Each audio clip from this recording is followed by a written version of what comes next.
Fala pessoal, beleza? Eu sou o professor Galvão, estou aqui para ajudá-los no Plano de Estudo Tutorado, volume 5, semana número 1. O tema da semana é movimentos migratórios. Mas, antes da gente começar, é muito importante que você se inscreva no nosso canal Escola Online. Pessoal, ative as notificações, porque cada vez que sair um vídeo novo, você fica sabendo. Gostou do vídeo? Deixe seu like. Alguma dúvida? Aproveita e comente aí que eu te respondo. Outra coisa, nos sigam nas nossas redes sociais, principalmente nosso Instagram está com novidade todo dia uma postagem nova, quiz, curiosidades, a escala de vídeos, tudo você consegue encontrar no nosso Instagram. Eu sou o professor Galvão, professor de Geografia.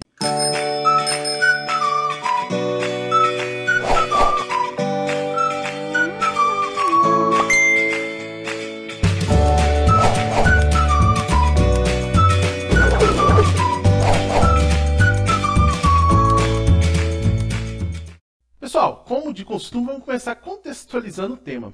Pessoal, migração. É muito importante que vocês saibam identificar a diferença entre três conceitos: migração e imigração. Quando eu falo apenas migração, é o deslocamento de pessoas por diferentes territórios, ou seja, estou indo de um local para o outro. Ela pode ser temporária ou definitiva, beleza? Então é um fluxo de ida ou vinda, tanto faz. Quando eu falo de emigração, estou falando da saída. Por exemplo, eu moro no Brasil e fui morar na Itália. No Brasil eu sou um emigrante. Em compensação, na Itália eu vou entrar como um imigrante. Emigração, é o local de onde você sai. Imigrante é para onde você foi. Então, um cara que é um emigrante num local, ele vai ser um imigrante em outro local. Mas as pessoas se deslocam para diferentes territórios devido a alguns motivos. Podemos dizer questões econômicas. Claro, pessoal, me desculpe, mas se alguém chegar para mim e falar, eu vou te pagar 20 vezes mais. Filho, eu vou morar até na Argentina. Você tá doido? Você tá doido? Meu Deus do céu, aguento não, sou. Oh, dinheiro não traz felicidade, me dê o seu e seja feliz. Tô brincando, pessoal. Mas, de fato, as questões econômicas, uma busca por uma melhor qualidade de vida, é um dos principais motivadores das pessoas se deslocarem. E existem alguns outros fatores que as pessoas se deslocam meio que forçadas, pessoal. Perseguição religiosa. Aqui no Brasil, pessoal, isso pode parecer... A gente acha que o brasileiro é intolerante com a religião. De fato, nós temos que melhorar muito. Ainda, na minha opinião, somos bastante intolerantes com a religião oposta. Mas existem vários locais no mundo que isso gera morte constante, que gera guerra. Então, perseguição religiosa é um dos motivos de migração, pessoal. Perseguição étnica, quem não vai lembrar, provavelmente se você teve aula, algum professor de geografia você pode não lembrar, mas devo ter te falado a respeito do conflito em Ruanda na década de 90, entre os Tutsis e os Hutus, onde ocorreu um genocídio. Um país que tem talvez menos de 10 milhões de pessoas, morreram 800 mil. Justamente devido à perseguição étnica.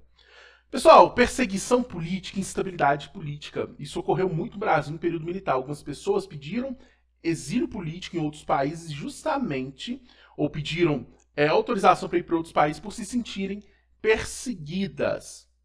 Beleza? Isso está nos direitos humanos. Toda pessoa tem direito a refúgio caso esteja correndo risco de vida. Toda pessoa tem direito a refúgio caso esteja sendo perseguida.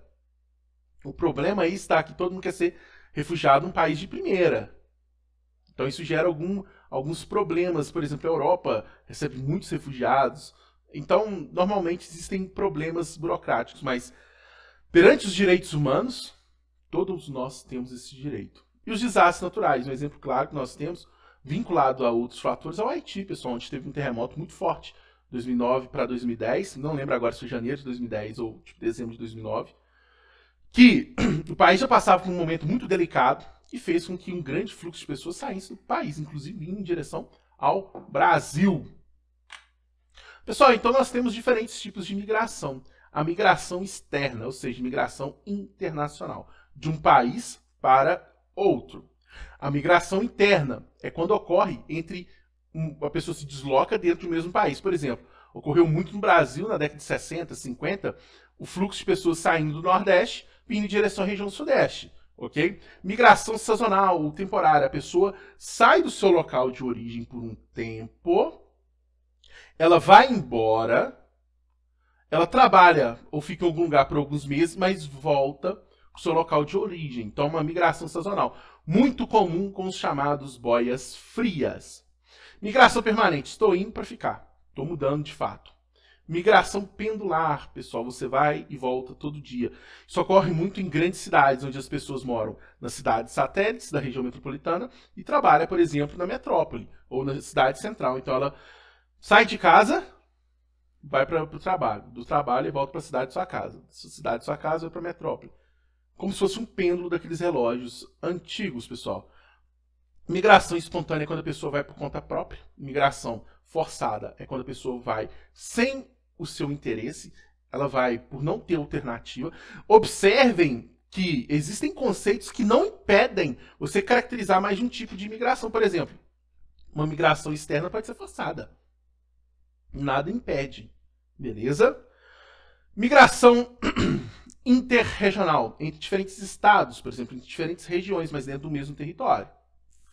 Migração intra-regional. A pessoa está se deslocando dentro do mesmo estado. Por exemplo, estou indo de Belo Horizonte para Uberlândia. Pronto.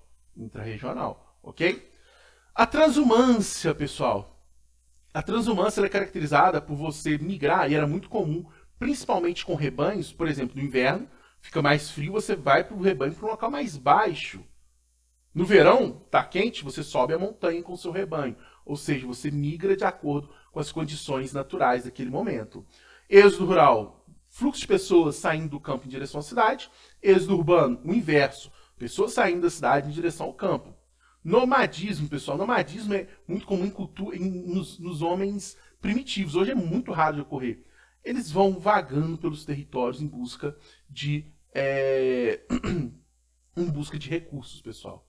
Ou seja, são povos, comunidades que vão se movimentando pelos territórios à busca de recursos. E diáspora é quando nós temos uma expulsão forçada, normalmente devido a questões religiosas, de um povo do seu terreno. Muito famosa a segunda diáspora, ou a diáspora judaica no Oriente Médio, pessoal, um território hoje que compreende ali Israel, Palestina. Beleza? E que gera hoje um conflito muito intenso entre as partes.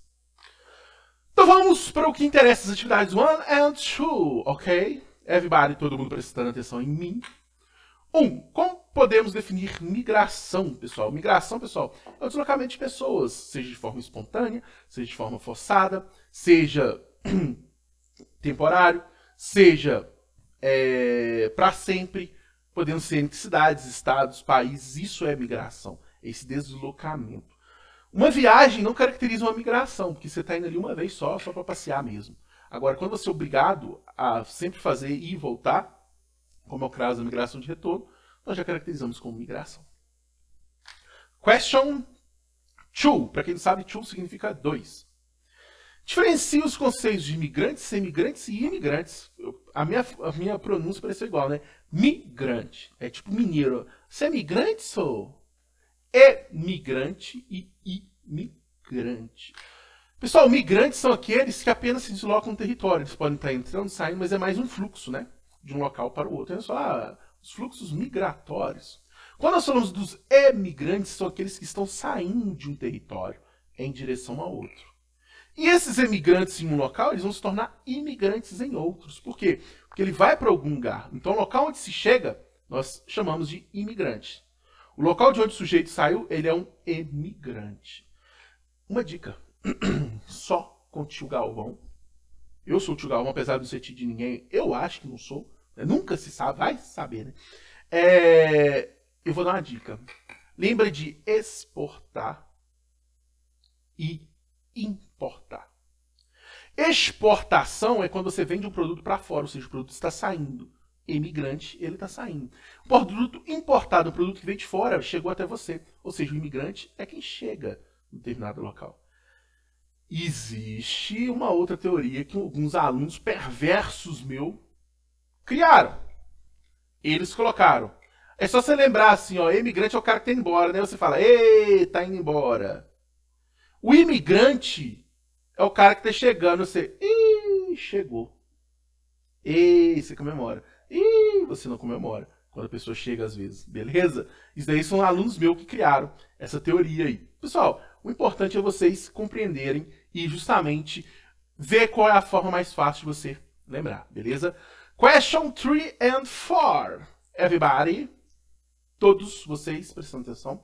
Se te explique o tipo de migração religiosa. Pessoal, falando em migração religiosa, para mim, vem na minha cabeça diáspora. Beleza? Onde nós temos a população que, os judeus que foram expulsos do seu terreno, se espalharam pelo mundo, ou pela sua localidade ali na antiga Palestina, Israel, e se espalharam pelo mundo. Depois eles retornam. Mas isso para mim é uma migração religiosa. Nós podemos pensar também em fluxos migratórios de peregrinação, talvez, que ocorrem todos os anos. Também muito comum no Oriente Médio. Então, pessoal, é um exemplo que eu dou aí para vocês, justamente a diáspora judaica. 4. Também chamada de migração diária, é caracterizada pelo deslocamento diário de pessoas para estudar ou trabalhar em outra cidade. Opa, deslocamento diário, já vem na minha cabeça, pendular. Estado ou país, após realizar atividade profissional ou cumprir carga horária de estudo, essas pessoas retornam para as cidades onde residam. Para isso, utilizam em grande medida os transportes públicos individuais. Esse tipo de deslocamento diário é um fenômeno que comumente ocorre nos grandes centros urbanos, onde milhões de pessoas em todo o mundo realizam esse movimento. O fenômeno em questão é qual tipo de migração? Pessoal, essa é mole, mais fácil que ganhar do cruzeiro. Ah, meu cruzeiro. Ô, gente, não é por nada não, mas é que eu tô sofrendo, viu? O tal do cruzeirão cabuloso não tem nada mais de cabuloso. Eu queria também, a partir da minha humildade, né, pessoal, eu não tenho nada contra pessoas de outro time, inclusive eu queria parabenizar os atleticanos, porque o time de vocês está voando. Eu com saudade do meu cruzeiro jogando desse jeito. Os atleticanos aí devem estar felizes, parabéns. O time de vocês está no nível certinho. Então, um time muito bem montado. Mas vamos lá. Pessoal, migração pendular. As pessoas vão e voltam, como se fosse um pêndulo de um relógio antigo, ok? E para finalizar com chave de gold, que vale mais do que dinheiro, não sei se é da época de vocês, no show do milhão falavam R$1 milhão em barras de ouro, aí os pessoas falam que valem mais do que dinheiro, mas... 5. O êxodo rural é uma modalidade de migração muito comum no território brasileiro. Foi muito forte na segunda metade do século XX, pessoal, devido à modernização do campo. O homem do campo foi trocado por máquina. Devido à industrialização, que foi um grande atrativo, a possibilidade de trabalho nas cidades também para o homem do campo. Devido às leis trabalhistas do campo, que para o fazendeiro, o trabalhador do campo, a partir do Estatuto do Trabalhador Rural, se tornou um trabalhador caro. Então existem vários motivos que fizeram com que um grande fluxo de trabalhadores do campo fossem em direção às cidades. Mas cuidado, a redução da população rural não foi tão elevada. Estima-se que de 30 milhões de pessoas na metade do século XX, ela diminuiu para 23, 24 milhões de pessoas hoje. Não houve uma redução tão absurda. Mas a questão é que a população urbana, devido a esse fluxo, ela cresceu muito mais, enquanto a população rural retraiu. No entanto, esse processo pode gerar uma série de problemas para os migrantes que não possuem qualificação profissional para se inserir no mercado de trabalho. Nesse contexto, analise a seguinte tira. O pessoal está ali trabalhando na roça, um trabalho humilde, enquanto está na cidade catando lixo, um trabalho de baixa remuneração. Pessoal, isso quer dizer o quê? Não adianta essas pessoas irem para a cidade se elas não tiverem, por exemplo, qualificação. Se elas não tiverem um emprego pronto, um emprego bem remunerado. Porque a chance delas viverem em condições ruins de vida, na pobreza, na miséria, é grande. Aí surge, por exemplo, ou ocorre a grande expansão das favelas no Brasil. Devido ao intenso êxodo rural, as pessoas não tinham para onde ir, desempregadas dentro da cidade, favelas. Aí nós temos o acentuamento do processo de favelização. Então, pessoal, nós podemos pensar nessa questão. Não tinha um grande número de trabalhadores cada vez mais numerosos vindo, por exemplo, do campo, mas não tinha trabalho para todos. Então aí abrem brechas para o trabalho informal, para o trabalho autônomo, trabalho em geral, pessoal, de baixa remuneração, que a pessoa precisa trabalhar, precisa fazer algo para que junte pelo menos, ou consiga pelo menos um mínimo de recurso mensal, diário, para sobreviver, beleza? É o que demonstra aí pessoas que viviam antes no campo, vivendo em condições pobres ou semelhantes, ou até piores, do que na época do campo, quando vivem na cidade, beleza? Pessoal, o que eu tinha para dizer para vocês era isso, espero que tenham entendido. Qualquer dúvida, o chat tá aí, ó, o comentário tá aí. Eu respondo nas 2 primeiras semanas todos os comentários. Se for na semana do vídeo, eu vou responder na semana mesmo, no dia praticamente. Normalmente eu passo depois de um mês, quando já está em mais tempo, mas eu sempre vou responder. Se você comentar, eu respondo, deixa o like. Gostou, fala. Se não gostou, fala também, fala o que pode melhorar. Fique à vontade. Forte abraço, pessoal, e até a próxima. Valeu!